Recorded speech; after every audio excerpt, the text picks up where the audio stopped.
I feel like today's topic is my specialty. I am all about skin prep, and it's because I've modeled for so many years. What's the difference between a bad professional makeup artist and a good professional makeup artist? Is that good ones know how important the skin prep is. And you're not gonna have a glassy pearl skin finish look without good prep. In this video, I am bringing you all of my holy grail, best of the best #1 products for skin prep for a daily basis, whether you have dry skin or oily skin. Got this makeup look that I'm wearing right now, and I'll also walk you through that entire routine, as well as mention my jewelry. I've been getting nonstop questions about where I get it from. The jewelry I've been wearing in almost every single video of mine is from Idyl. It's lab-grown, sustainably sourced, high-end luxury jewelry at such a good price. I'm someone who likes to buy something that I can use in many different ways, and that's why Idyl is so amazing, because you can mix and match each of these because they're modular. This is my latest and greatest. I just keep getting new pieces from them because I'm so obsessed. This earring is a cuff, and this way it looks like I have multiple piercings up my ear. I've always wanted that look, but I never wanted to commit. Favorite piece I've ever gotten. It is so fabulous. I wore it to a wedding the other day, and I also wore it to the gym. So let me just show you how I build this. So you're gonna start with your simple stud. I actually have the petite and the small. This is essentially look one. She's simple, she's cute, she's elegant, but if you wanted to amp it up a little bit more, this is what I mean by modular. So you see the separate different holes that you can use. You can make it whatever length down you want. So usually I want it to kind of just kiss the bottom of my earlobe. Now you have almost a double stud underneath, called Solar. Here's the chain, and it has this round piece at the bottom, and then obviously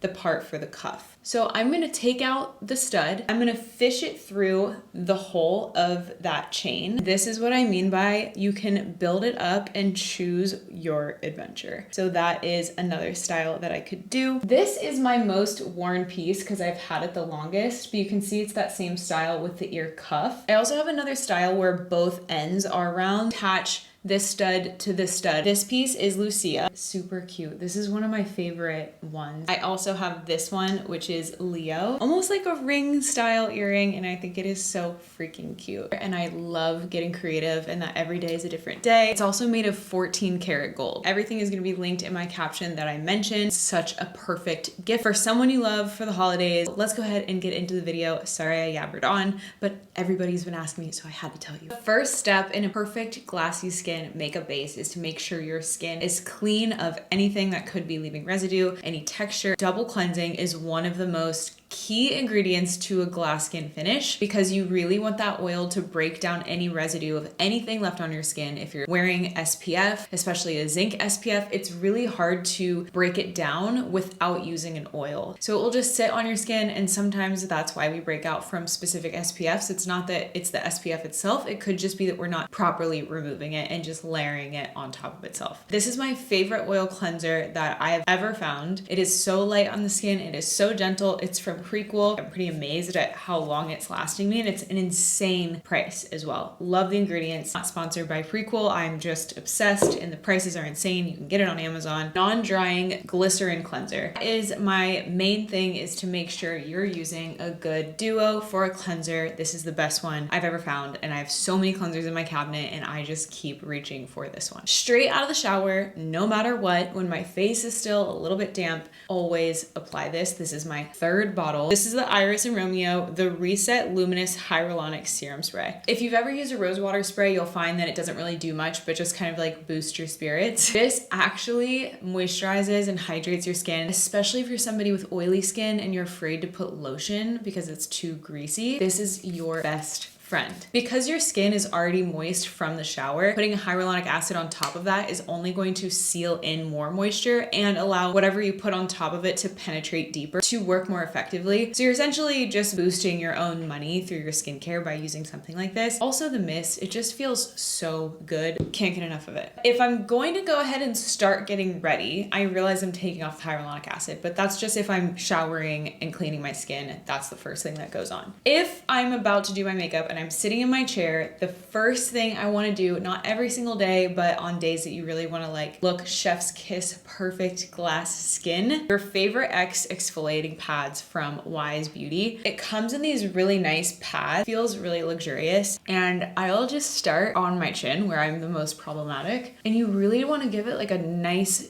gentle swipe. Thing with exfoliants, especially beaded ones, and why I don't love them as much is because you can be like, oh, I'm really getting in there and exfoliating, but that's the worst thing you can do because you're just going to dry out your skin. Treat your skin like you would a baby skin and just be so gentle. You don't want to pull, you don't want to tug, you don't want to over exfoliate. Dry skin is wrinkling skin, so we want to keep it hydrated and plump. Make sure you always get your neck. Also, when I get out of the shower, I use an eye mask. This is from True Botanicals, their eye patches. I just applied them under my eyes and let them dry, and they're really, really hydrating, and they don't leave a film. The most important thing to remember when using the eye patches or any eye creams is to make sure there's not any like retinol. You want to really be careful with putting anything like that on your skin before you go out for the day. So that's why it's better for night. The sun can react to it and can actually cause more harm than good. Generally have pretty dry under eyes, so putting something like this that really sits and soaks onto my skin is the best possible thing I could do. I have two different makeup prep moisturizers that I'm obsessed with, and one is for dry skin and one is more for my oily girlies. So let's start with the oily girls. This is again from Prequel. I'm sorry, I can't get over it. They're so good. It is the same as the Ilia milk, glazing milk from Rhode. I don't know in terms of ingredients, but in terms of feel, finish, and texture on the skin, it's very similar.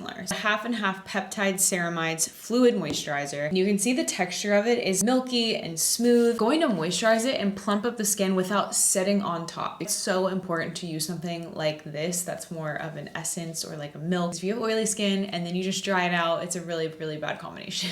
It can sometimes make your skin more oily because it's trying to overcompensate for how dry it is. Big, tall glass of water for your skin. Nothing is better. Now for my dry skin girlies, shout out yo girl. This is the Skin Cocoon from Iris and Romeo. Absolutely crush the skincare game. Clean ingredients, I've gone through 4 of these. It's the Skin Cocoon Barrier Glow Serum, a pump on my hand, and you don't need too much of it. And sometimes if I'm using a lot of SPF and a lot of creams, it can be too much even for me. So you want to use a little and just build up, but I cannot even explain to you what this serum feels like on your skin and how it just soaks in, but leaves you with a very glass-like skin finish. It might even be good if you're an oily girly just because it's so hydrating, but it feels like I can't even explain to you. Like I would use this morning and night. Now I feel like we are prepped and ready to go for makeup. That was pretty much my whole spiel, and I don't overcomplicate it. Sometimes if I find I do like a vitamin C serum and this serum and an essence and this and this, sometimes I just start to pill, and I don't know if that's ever happened to you, but your makeup will start to just like collect. There's multiple reasons why that could be happening. Number 1, if your products don't sit well together, that can be an issue. Number 2, if you're using like an actual white cream type moisturizer, it can sit on top of the skin instead of soak into the skin. Number 3 is if you put the layers on too soon. If you don't allow everything to penetrate and do what it's supposed to do and dry down, it can still sit on top, blend together, and then start to pill. Now that our skin is perfectly prepped, we want to go in with an SPF, obviously. I've talked about this in my last like 6 videos because I'm so obsessed. It has a 20% zinc count. This is the RMS SPF Light and Medium Aura. It really resists any UVA or UVB rays. The photo aging that we get, this will help protect you from the sun. It doesn't have any coverage as much as it does just a tint. If you're an oily skin girly and you just did all the steps that I said, it's gonna feel very, very greasy at this point. You really need to let that sit and soak into your skin before moving on. That is my biggest tip and takeaway from this, from any skin prep that you do, day or night. You need to let the skin absorb. 2 of my favorite lip products from Province Beauty, and the other one is Paula's Choice. So incredible. These are kind of that perfect hybrid between like a balm and a gloss and an oil where it really hydrates, but it's not like too thick or too wet. I don't love a shiny, glossy lip. It's just not my style. Just going to apply this Merit anywhere that I feel like I want to cover, generally everywhere. Concealer, I'm gonna use this one from Tarte in color Light Medium Sand. Set for a second, and then I'll come back in and then make it look flawless and blend it out. For a really light, even contour, I've been loving using this color Chisel from House Labs. It's a clean product and I like how small and compact and lightweight it is, so it's easy to pack away and travel with. Now I'm gonna go back in and just fluff out that concealer. This is a new favorite product of mine from Glow Recipe, and it's a niacinamide dewy flush. So instead of it being a blush, it's serum-like in color Cherry Flush. I like to either use my brush or fingers. The most natural finish for a blush that I've ever found. Sets into the skin so perfectly. Like, look how nice that presses in. A little brow fill with this Kosas brow pencil in color Taupe. For our skin on the rest of our face, we want to use something that has a pigment to it in terms of color. It could be a translucent powder, but I love to use more of a pink for under my eyes and then more of this like kind of skin tone color for the rest of my skin. Powder from Kosas, the Cloud Set. It doesn't look like anything on my skin and it lets my skin look like skin, but it also makes my makeup last forever. Under my eyes, I love to use this one from Makeup by Mario in Fair Pink. With a fluffy brush, I like to go under the eyes to really get into that crease. Your skin is going to marry that powder in a really beautiful way because of everything you put on underneath of it is so foolproof. You're gonna see your skin through this. It's going to look super healthy and dewy and radiant. I love this House Labs powder and Hibiscus Haze for powder blush. Just a little bit, just a kiss to make it last extra long. No other than my Anastasia brow gel. It's literally the best. Mascara, one of my favorite ones, is from Westman Atelier in color Clean Black. We don't need to add highlighter because our skin is so glassy right now, but if you want to bump it up a little bit, my perfect favorite, Holy Grail Forever the Best lit up highlighter sticks from Westman Atelier. It has a very glassy type of sheen, so freaking pretty on the skin. In case you overset your skin or you put too much powder down, this is the Makeup by Mario setting spray, one of my favorites. Makeup Forever lip liner, Wherever Walnut. On top of that, the little lip siggies from Mary Phillips line. This is in color Slow Burn. And that completes the makeup tutorial for your glass skin makeup base. Everything I mentioned is gonna be linked in the caption for you. Don't forget to check out Idyl as well. If you look through all my videos, this is on my neck. Let me know if you guys have any questions or suggestions for video, and I'll see you in the next one.